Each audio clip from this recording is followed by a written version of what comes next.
Yo, what is happening, guys? It's GM Cody back with another video this week. And of course, we're going to be continuing our discussion of Warhammer 40,000 Rogue Trader, the first edition of Warhammer 40,000. Now, last time we didn't get very far, so we're going to try to get further.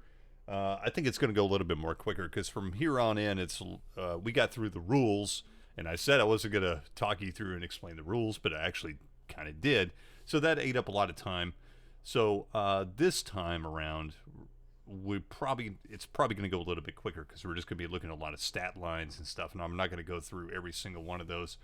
I'm just going to be pointing out stuff that's interesting, and we're going to look at the book like we usually do.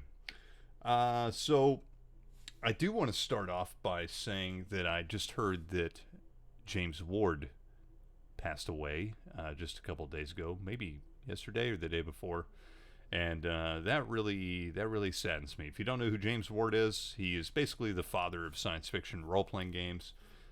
He made Metamorphosis Alpha, and of course he's the creator of Gamma World as well, and a couple other, he was involved in some other stuff like the Deities and Demigods, and I believe Greyhawk Adventures, and some other early TSR publications.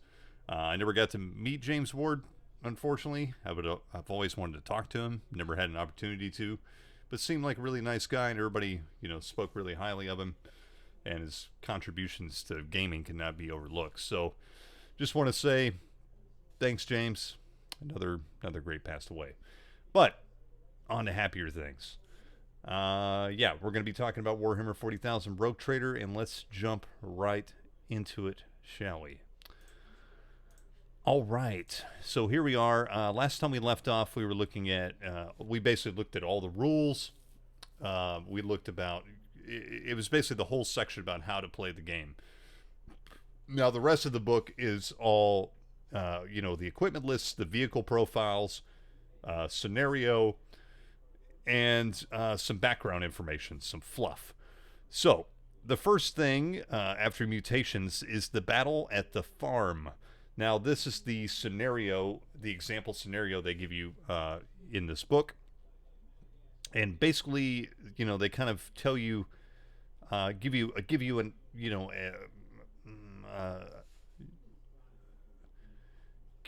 a, sorry, I blanked out there.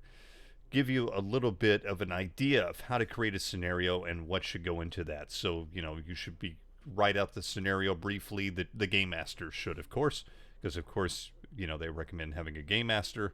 And then you should write a player's brief for each side and maybe draw a little map of what the battlefield's going to be and any other special things, set how long the game's going to last, and all that stuff. So this is really just an example of how to do a scenario for Rogue Trader.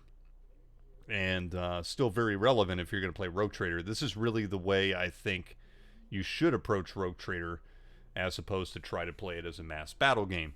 Now, later on, of course, we talked about this briefly in the last video. Most people that got a hold of this game, that's what they wanted to do. They wanted to play a quote-unquote mass battle game and have a set of rules where, you didn't need a game master. I could bring my army, you could bring your army, and we could just play a pitched battle. And of course, that's not what this game was originally designed to do, and it's very clear in the original books. But in later supplements, and maybe sometime in the future we'll look at all the supplements, they definitely were heading in that direction because they realized that that's what people wanted to do. And of course, by the second edition of 40K, they very, very clearly made that game so you could play it. They don't talk about a game master or referee or anything, and very much made that a game to be a head-to-head experience. Even though, second edition could very easily be a narrative experience too, and we'll talk about that more when we talk about some more second edition. But anyways, this is not, this isn't like a crazy scenario or anything. Basically, some Space Marines are on their way.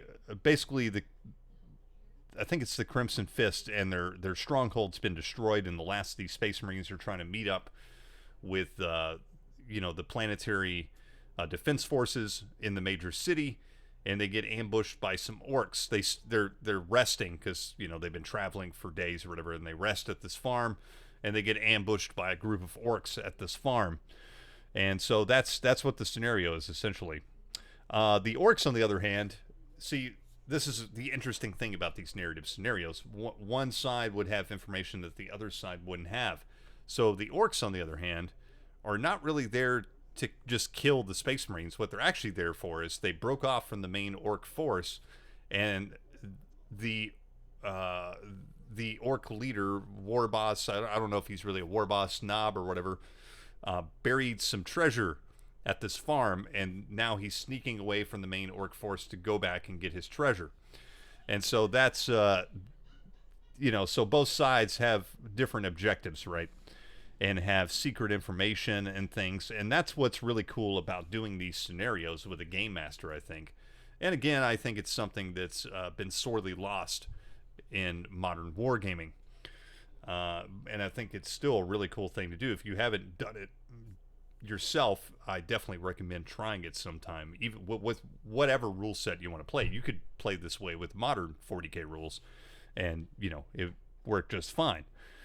But the whole narrative experience with a game master with these set scenarios is something I think is sorely missing from games today, and was a very commonplace thing back then. Again, people think this is really unusual, but it wasn't. I said this last time. So anyways, that's basically what this is. Now, at the very back of the book, this is basically the brief for this scenario, but at the very back of the book, they actually have all the stat lines and handouts for this scenario if you wanted to play this scenario out. And they also had cut-out counters for the orcs and the Space Marines, just in case you didn't have miniatures and just bought the book. So you could actually play your first game just buying this book and photocopy it, or I'm sure some people back then actually physically cut out the pages, right? Even though I haven't seen one of these books with the pages cut out physically. So anyways, that's basically what this is. And we get some nice, cool, old school terrain here, and some blurry black and white pictures of some of the awesome old school orcs and some Space Marines and such. So moving on, we get to equipment. Now I'm just going to kind of breeze by this. And there's a lot of things here in the equipment that would look very familiar to anybody that's played 40K. So you have a stat line for equipment here. You have modifiers for short and long range, depending on what weapon it is. Now, this is something, of course, that got pulled over to 2nd edition 40K as well. You have, of course, your ranges, short and long range. You have the strength of the weapon, the damage of the weapon, which is, again, something that got carried over as well.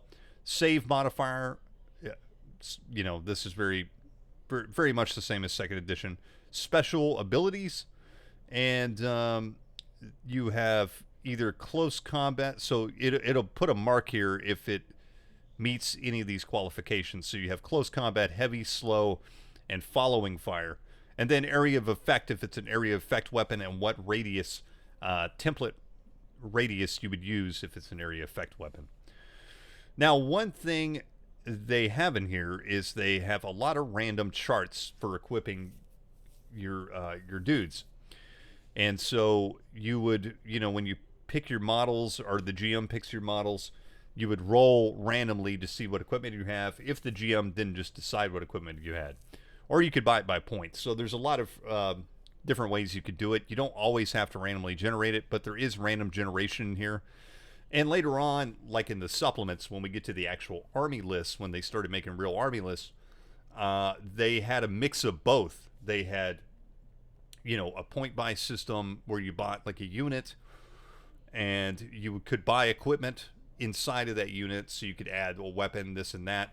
But you could also have a chance to randomly roll on specific charts just for that army list. So that carried over even when they had army lists, was these random charts. And of course, you can imagine why they got rid of this, right? Because it's like, I got a guy with a bolt gun and I rolled like a heavy stubber. So it's a little weird and confusing, but also kind of cool as well. It is kind of neat. I will say, I don't think I've played several games of Rogue Trader. I've never played with the random charts. as is. So just something to note. But it is there. I do think it's worthwhile. It's worth looking at, if not, utilizing occasionally. So they have random charts here for all the different weapons. The first thing we get into is basic weapons. And a lot of these weapons, are still in Warhammer 40,000 today. So the first weapon we see is the auto gun. I think the auto gun is still around in 40K today, if I'm not mistaken. And that's been that is like your standard infantry rifle, right? You have the bolt gun, or the bolter, right? The infamous bolter. Here's the picture of the bolter right here. And of course, the bolter is probably the most famous weapon in 40K, I think. You also have some unusual primitive weapons in here. You have bows and crossbows. The flamer. The flamer works a little bit differently than it does in any other version of 40K. So the flamer does not, there is no flamer template in this edition of 40K. It uses a regular like blast template. And then of course, the flamer has a chance of setting dudes on fire if it hits, just like it did in 2nd edition. And so you roll to see if the dude is on fire, and then at the start of every turn, they receive an automatic hit, and you roll to see if the flames go out. So the flamer is a little bit different for sure. Graviton gun. This is a gun I think is still around too, and it's been in pretty much, I think, just about every other edition of 40K. I think it's in 2nd edition. I can't really remember if it is or not. But really interesting weapon. So basically what it does, it does not cause damage, but it reduces the movement penalty. It increases the gravity of the person it hits, and so it reduces their movement every time they get hit. And then, of course, if their movement is reduced to 0, they're actually like pinned to the ground and can take no physical action. And you can actually like kill them. They're like crushed by the gravity after that. Same thing with vehicles, I believe. Yeah. So the graviton gun's really interesting. And actually, me and Jack played some Rogue Trader a few weeks ago, and he set up a scenario, and I had a bunch of guys with graviton guns. And against Space Marines, it was crazy, seeing them getting crushed under these things. There's a lot of really powerful weapons in this game. I will say Rogue Trader is probably the most deadly and crazy version of 40K I've played. So, don't expect your guys to last too long when you have some of these crazy weapons. Here's some more primitive weapons like handbow, of course the las gun, melt-a-gun. Muskets, that's kind of cool. Muskets is not something you really see in future iterations of D&D, though in 2nd edition they have like blunderbusses and stuff. I don't know if they have muskets though, but it's cool to see muskets in here. Needle gun, plasma gun, shotgun, shuriken catapult, and the shuriken catapult is quite powerful in this version. Just because it has following fire, and we talked about following fire last time, and just to remind you, I think basically, if I can remember right how it works, basically you hit, you wound, and if you wound, you get to roll again on another model within a certain range, and you can just keep going like that. So it's kind of like rapid fire, or kind of like the sustained fire dice you see in 2nd edition, except it's way more powerful. Like any kind of following fire weapon's a lot more powerful. And on top of that, it has a -2 saving throw modifier. And, it has pretty decent range, has better range, as good a range as a bolt gun, gets a bonus to hit in short range, strength 4. And so it's better than a bolt gun in this edition for sure. It's a really powerful weapon. And it's way undercosted in points. Of course, I think they fixed this in the next supplement, the Book of the Astronomicon, I think it's called, with the points values. But either way, be careful if you play this with shuriken catapults, because they're quite a powerful infantry weapon. So here we go, slings, and I think that's all the basic weapons. Close combat weapons.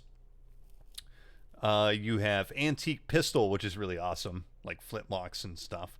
Auto pistol, bolt pistol, Chain sword, the infamous chain sword we all, have grown to love, is in here. Combat accessories, force rods. Of course, like the psychic weapons, they have the force rods and they have the force sword in here.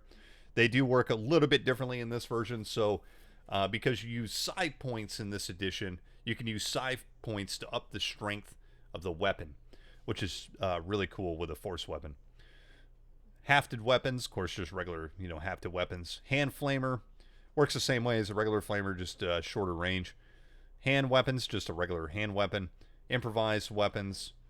Jakiro digital weapons are various digital weapons, and these are things like secret weapons in your fingers or your knuckles or your armpits or eyes or whatever. And I think they fit on your fingers and stuff. And they're like small, very portable, very deadly little weapons that you could add to your characters and stuff. Las pistols, needle pistol, neurodisruptors, plasma pistol, power axe, power sword, power glove. Now, that's the power fist. They call it the power glove, which I actually kind of like the term power glove better. It's really awesome. And it should be noted that, like, in this edition, and the same in second edition, a lot more races can get the power fist or glove than they can in other editions, I guess. Like the Eldar. The Eldar can have, the power glove and power fist. Sawed-off shotgun, stub gun, sword, web gun. I love this picture here. I guess, yeah, he's a rogue trader. Very cool, sitting on his throne. Pistol drawn, like his bolter or bolt pistol or whatever, drawn with this, like, really badass looking, like, Boba Fett looking helmet sitting above him. It's pretty cool. And then we get into heavy weapons. And a lot of these are very familiar to, a lot of these are still in the game today. Again, you have the autocannon, conversion beam projector, which I think the conversion beam projector is a little bit differently. And I don't really know how this weapon works. I have not used this weapon yet. Distortion cannon, which is extremely powerful in this edition. I love the distortion cannon in second edition too. It's a really, really fun gun, really fun weapon where basically you hit somebody and they either like just disappear, like in the warp, or they're warped and like get teleported around the board.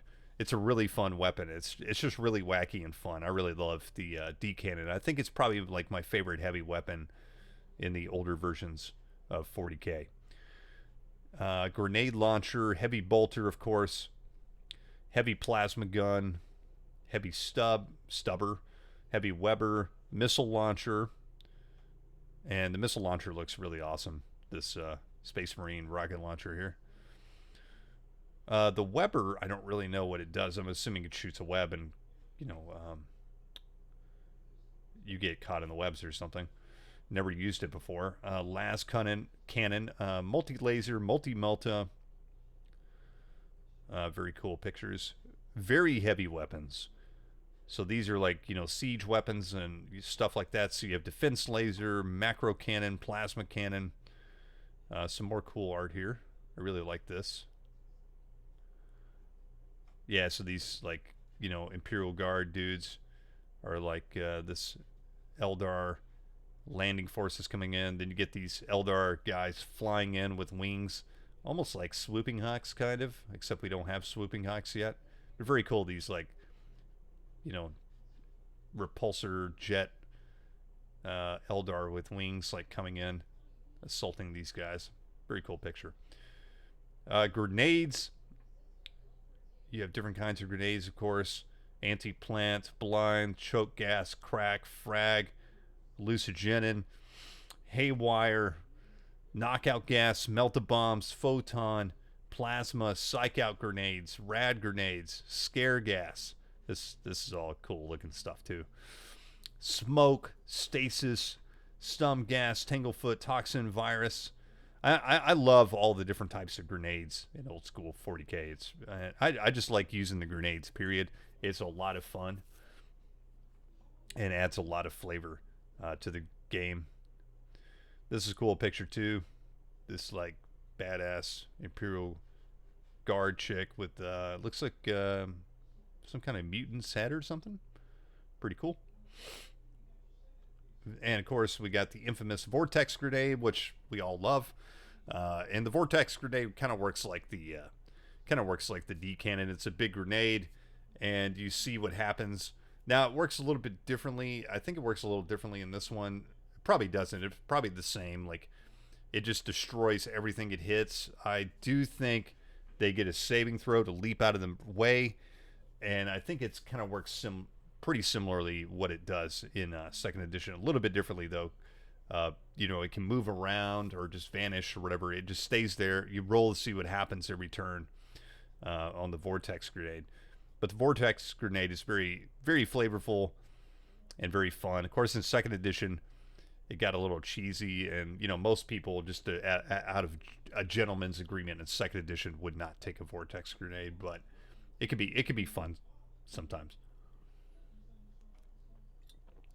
Support weapons. So we got all kinds of support weapons here. We got the barrage bomb, different bombs, biowire bombs, disruptor beacon, holographs, homing beacons, mine missiles, plasma bombs, scatter missiles, and then we get a weapons summary sheet, which has all the weapons on it and all the stat lines for all the different weapons and stuff. Now, I did notice when me and Jack were playing, there was some errors on this sheet, and I can't remember where the errors are, and it probably just depends on what version you have, but we were playing off of this sheet here, and it did have a couple things that were not exactly correct, so you might want to check first before you use this, and there might be an updated one somewhere. But I did notice a couple small errors on this reference sheet when I was using it. Let's see here. How are we doing on time? Okay, I got to step away for 1 minute, which you guys probably aren't going to notice because it's going to be a quick break. And I'll be right back, and we're going to look at vehicles. All right, and we're back like that in a flash. So, we were talking about vehicles. So vehicles are quite different in this version of 40K than they ever will be pretty much in other versions, but there are some similarities that you'll see in especially second edition. But we talked about the vehicle rules last time, and they're very different. Of course, they get changed later on at the very tail end of the Rogue Trader era. They released a Vehicle Companion book. I think it's called the Vehicle Companion or something like that, Vehicle Manual or something, that completely changed the vehicle rules and made it very close to second edition 40K. And in fact, if you play with all the supplements of Rogue Trader, it really starts to feel a lot like what second edition 40K would become. So anyways, you have your speed, you have max speed, acceleration. You can only accelerate or decelerate a certain amount. If for a land vehicle, air is the same thing. This is your turning ratio, which is a little wonky in this edition.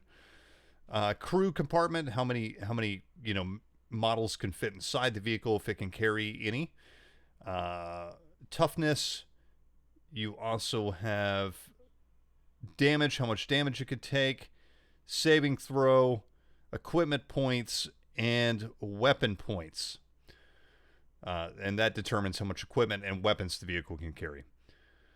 So here we go. I'm not going to go through all this, but basically, vehicles have a certain number of weapon points and equipment points, and that's how many weapons, they can, or equipment they can carry. Here we can see like an example of the firing arc for a vehicle. Now, it basically, the way the original version of Rogue Trader presents vehicles is do what you want. Come up with your own stuff, kit bash together a vehicle, because at this time when the game was first released, they didn't really have any vehicle kits yet. I think the Land Raider might have been the only one, and it might not even have been released yet when this came out. Correct me if I'm wrong. I can't remember off the top of my head. But if it wasn't, it came out shortly after. So like it was like the Land Raider was the only thing really that they had coming up at the time. So they expected you to just kind of make up your own vehicles, make what you want, use toys or, deodorant cans or whatever. Uh, so they have some example vehicles in here, but they also have rules for making your own vehicles, of course. But they have a lot of the typical stuff in here, bikes. They do have some named vehicles in here, like the Vincent Black Shadow, which I think is a bike.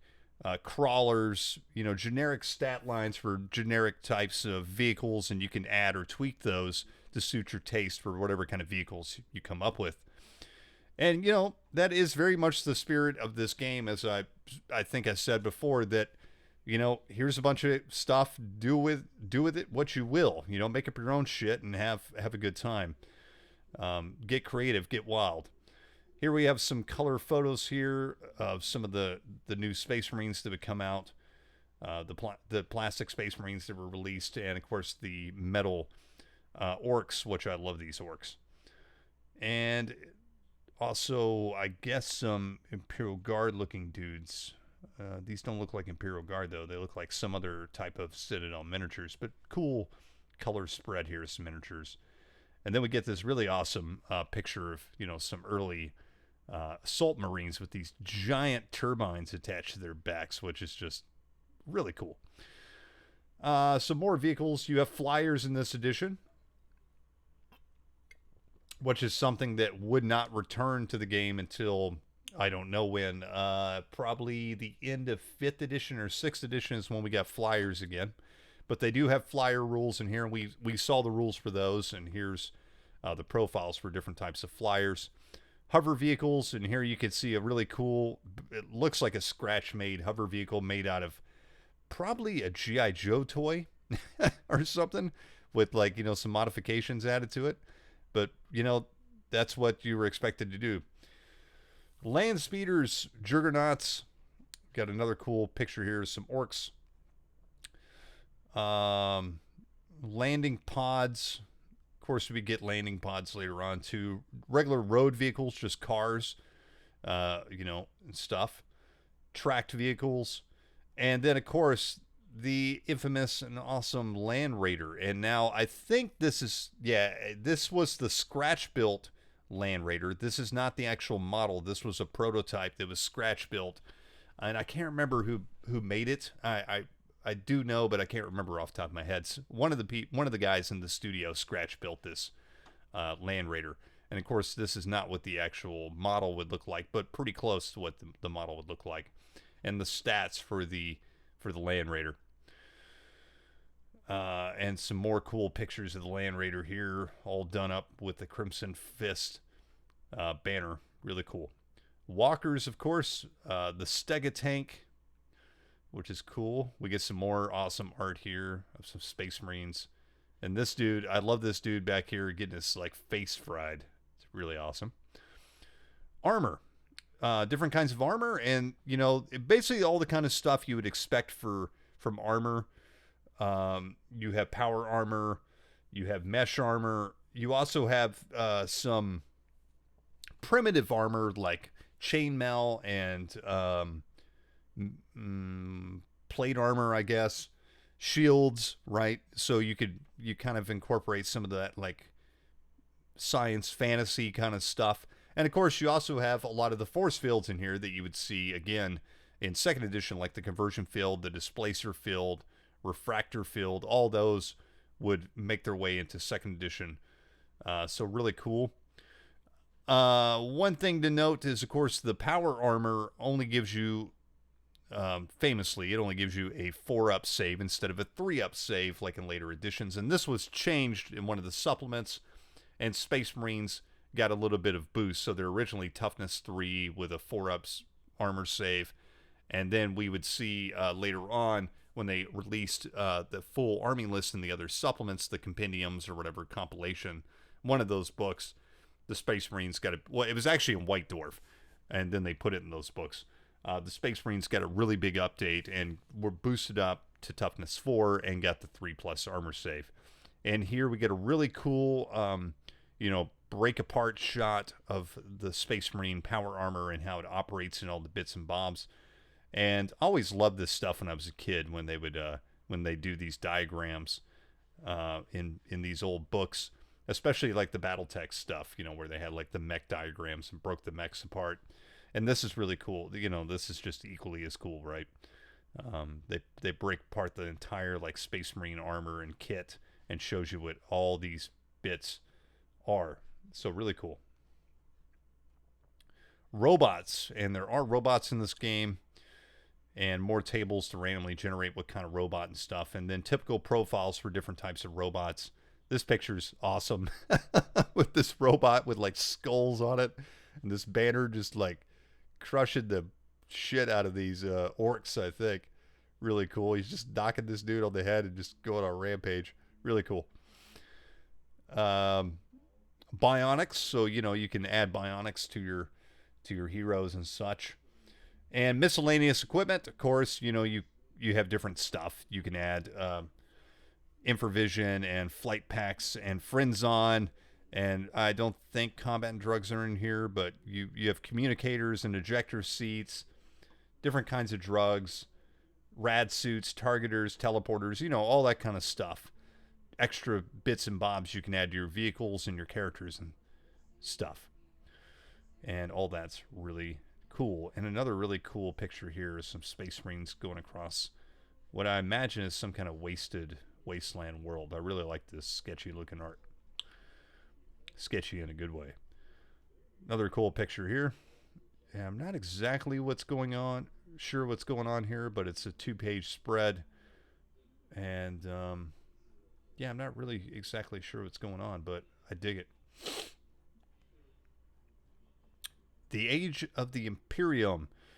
And this is a really cool piece showing, I assume, is the palace, the Grand Palace of the Emperor, all these Space Marines, lined up here. And you can see, like, the Emperor's host up here on the balcony or whatever. I'm assuming this is actually, like, the palace. And basically, this is all the fluff about the Imperium and talking about, the warp and the galaxy and the Emperor of mankind, and it lays it all out here as pretty much it exists today, right? Like it hadn't changed that much.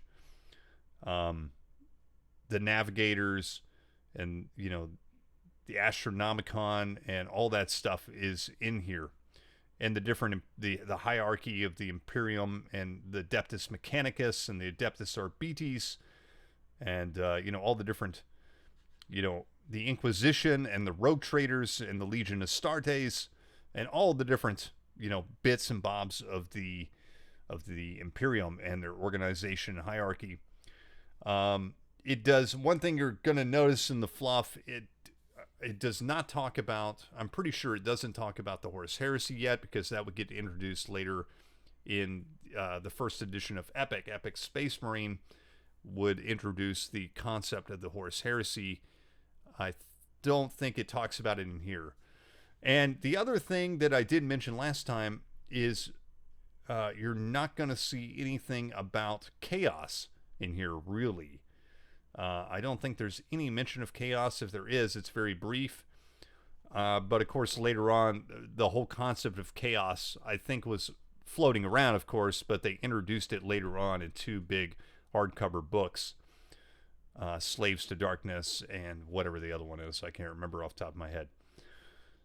So, a little bit of stuff missing from the fluff, but this is another cool picture here. These, I guess they're Eldar with looks like a Imperial Psyker or something. I don't know. I guess they've captured him or something. That's cool. And then we have this really awesome piece. This is one of my favorite pieces in the book.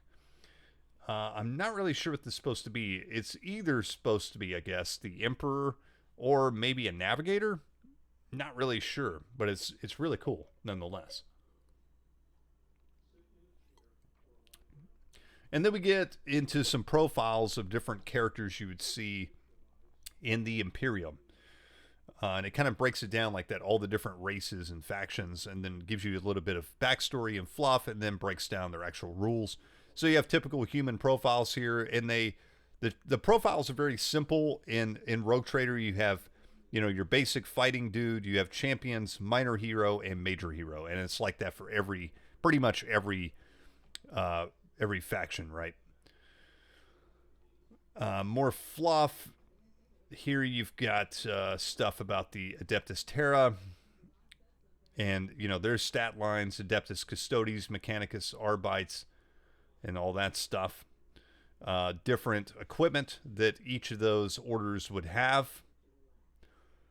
You have this really awesome dude, this Inquisitor here, which is really cool. And then, you know, it goes into talking about the Inquisition and the profile for an Inquisitor. Now, characters in this, I don't think we've talked about this yet. They do have a basic profile, but you can also make your own characters and get a bunch of points to spin amongst your attributes. And it gives, like here, it's telling you how many points you could get to advance and make your own Inquisitor, your own character, right, for the game. Not sure what these guys are. I guess they're supposed to be Adeptus Mechanicus. But really, this is a really, really cool piece. We're starting to get into some really, really cool art here. I like this picture a lot too. I don't know what this guy is supposed to be. Maybe an Adeptus Arbites or whatever. You know, the police force or whatever. But either way, I really like this this dude and his weird power armor. He might be a Space Marine. I don't know. I don't think he is though. This is a great picture too. And I got a little lost here because I was so distracted by the art. What were we actually? Oh, we're still looking at Inquisition and such. Psychers, of course, and Imperial Psychers and profiles for the Psychers and their equipment. And here we have a really cool picture of some Psychers, I guess. Another Psycher. The Adeptus Astra Telepathica. Really cool, and some more psychic stuff. This is a really cool picture, and it says, in the catacombs beneath the Emperor's palace, members of the Adeptus Terra go about their daily routine of maintenance and servitude. Really cool, and I think you get like I think this is supposed to be a servitor back here, maybe. And then like, if you notice way back here in this like thing here, there's like some kind of being inside of there. They're doing something to it. It's really creepy and awesome. It's really cool. The navigators, of course. And I guess that guy wasn't supposed to be a navigator. That really messed up looking picture that I said might be the Emperor. It might have been the Emperor, I guess. Because this is what they depict now as being a navigator. Could just be consistency, too. They didn't really have a clear idea. But that's a cool picture, too. And they have stats for all this, right? They have stats for the Adeptus Mechanicus and Navigators and stuff. And a lot of that would disappear for a little while. It did appear in 2nd edition briefly and would disappear completely after that. And, of course, now we have stats for all that stuff again. But it did disappear for a long time. The Legion Astartes, the Space Marines, and they shall know no fear, of course, would become one of their special rules later on. And here it's laying out how you know, a chapter of Space Marines is made up, and their hierarchy and stat lines for Space Marine. Of course, I mentioned before, the only difference here you're going to see is toughness 3. Later on, they get a boost to toughness 4. Because in this, they weren't like, they were augmented dudes, but they weren't like the super soldiers that they're presented as today. That would get changed in Rogue Trader later on in White Dwarf, and then in the compendiums and compilations they would expand upon the whole idea of the super soldiers, Space Marine and the gene seed and all that stuff. They'd really fill out the fluff, but in this they're just regular dudes basically in power armor, maybe with some augmentations. Some different chapters of Space Marines, and we'll look at that in a minute because we're going to see a big like color chart for the Space Marines here in a second. I really like this picture. Unfortunately, you can't see it very well here, so I'm going to actually open up the book so we can see it and not knock my camera over. Yeah, this picture, which is the Fortress Monastery of the Space Wolves, and I love this, right? This is really, really cool. This cross section of the Fortress Monastery of the Space Wolves, and a very famous picture from the book, of course. Really awesome. Really dig it. So I had to open the book to show you guys that one. And kind of gives you, some more information about what, like a Space Marine fortress would look like. And then we get these cool color shots of some Eldar duking it out with, I guess, or, Imperial Guard or whatever. And I love the way the Eldar look in Rogue Trader with the stripes and everything. Warriors of the Army, of course, I don't think they were called the Imperial Guard yet. They were just called the Imperial Army, basically, and they looked very different. So here's what, the Imperial Guard, quote-unquote, looked like during this time. And, this is basically what the miniatures would go with at this time, too. I love this picture, too. Of course, you can't see it because it's a 2-page spread, but this is a really cool design here. This is awesome looking. And here you can see there's an Imperial Space Marine, and later on they would release plastic kits of those. They might have had some metal ones at this point, and I'm not really sure. The Rogue Traders, of course, are mentioned in here, named after the book, Rogue Trader. Well, here's the Rogue Traders, who are the rogue captains that go around and explore new systems and all that stuff. And they have stats in here for the Rogue Traders. And this is probably my favorite piece of art in the book. And I thought originally he was a Rogue Trader, but they have a thing down here, a quote or a note from an Inquisitor. And so I guess he's meant to be an Inquisitor. And he's got his little henchman here with this weird musket-looking weapon. But he looks quite cool and quite 40K, even by today's standards. I really like that dude. And then here, of course, we get the color spread of a bunch of different chapters of Space Marines. And a lot of these are still around, right? So you had the Dark Angels. Of course, the Dark Angels would later go to green armor, not black armor. But in this edition, they had black armor. The Flesh Eaters are still around. The Flesh Terrors. Space Wolves, of course, are in here. Ultramarines. The White Scars. The Blood Angels, very similar to what they look like today. The Blood Drinkers. The Crimson Fists. The Iron Hands, which are, I guess, this is, later on they would change to like a silver thing, I think. The Rainbow Warriors, which disappeared.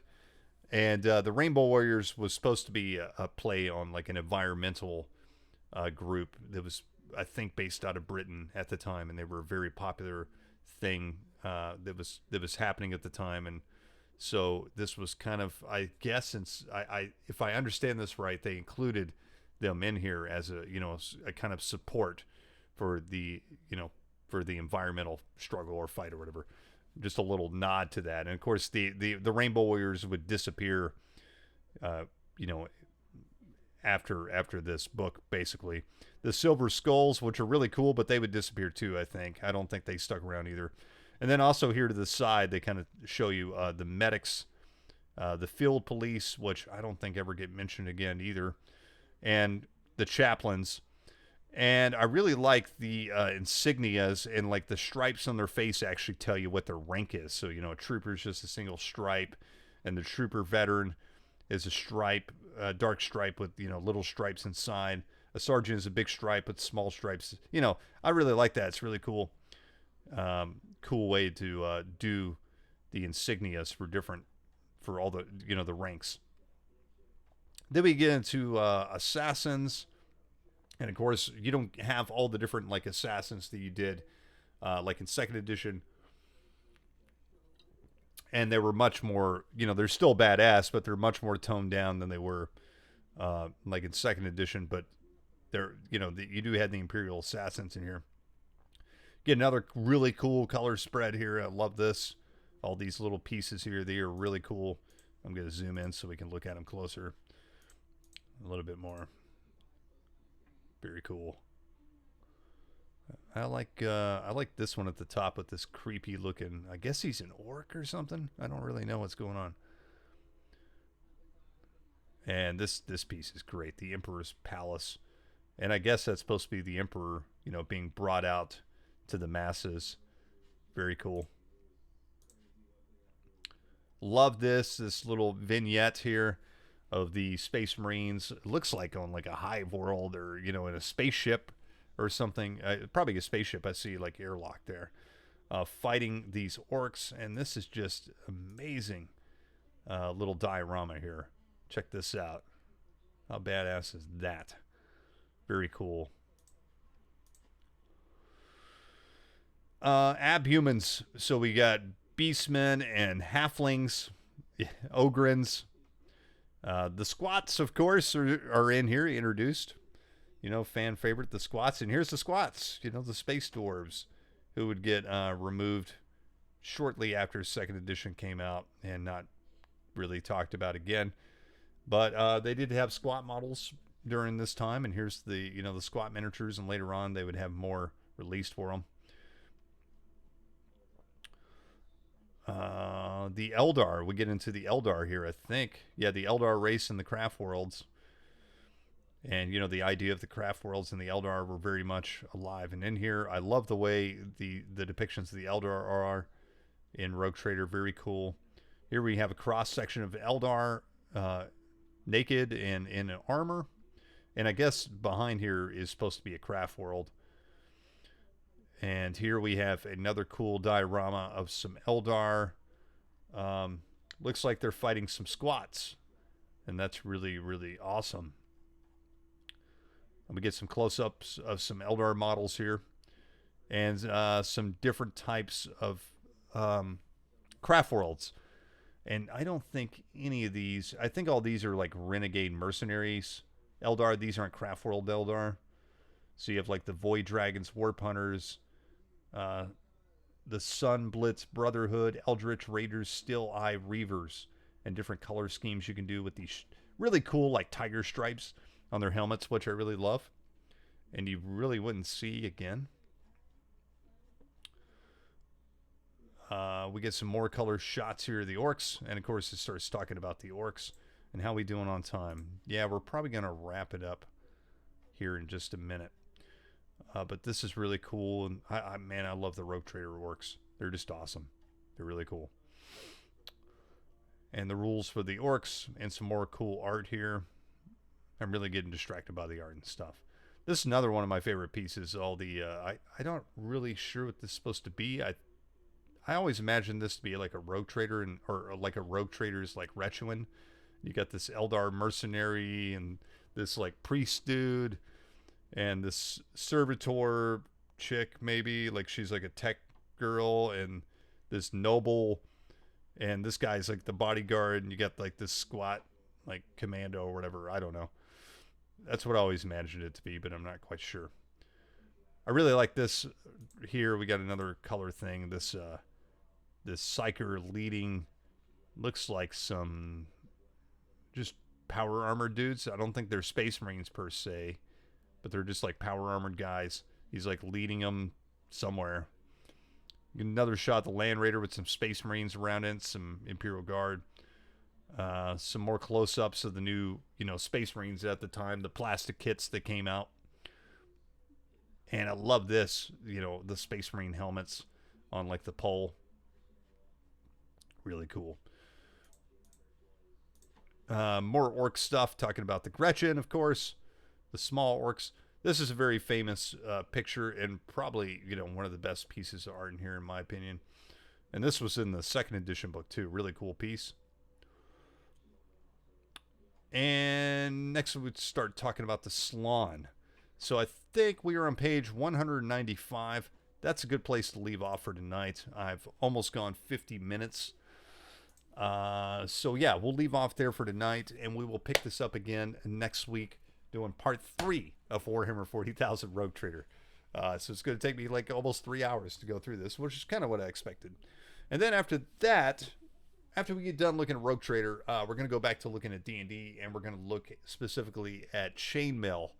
We're probably going to do a multi-part series on chainmail. The first thing I want to talk about is just looking at chainmail as what it's presented as, which is a war game. We're not going to be really talking about the context of chainmail with D&D. We're going to be talking about chainmail itself as a war game and discussing it for what it is.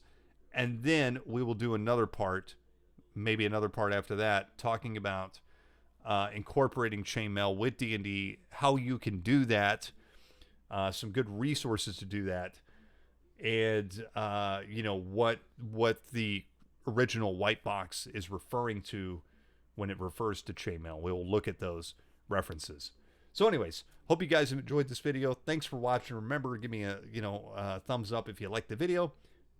I just use them to gauge interest. And tomorrow, make sure to tune in. I will be doing a live stream. I have been invited to come on the Crown of Command. If you haven't checked out the Crown of Command, definitely go do so. If you like old school Warhammer Games Workshop stuff, Josh is an awesome dude. All the community over there at Crown of Command is really awesome. And Josh mainly focuses on the era of the 1990s of Games Workshop. And he is a fantastic and amazing painter, good guy. He does battle reports over there. He does some painting stuff.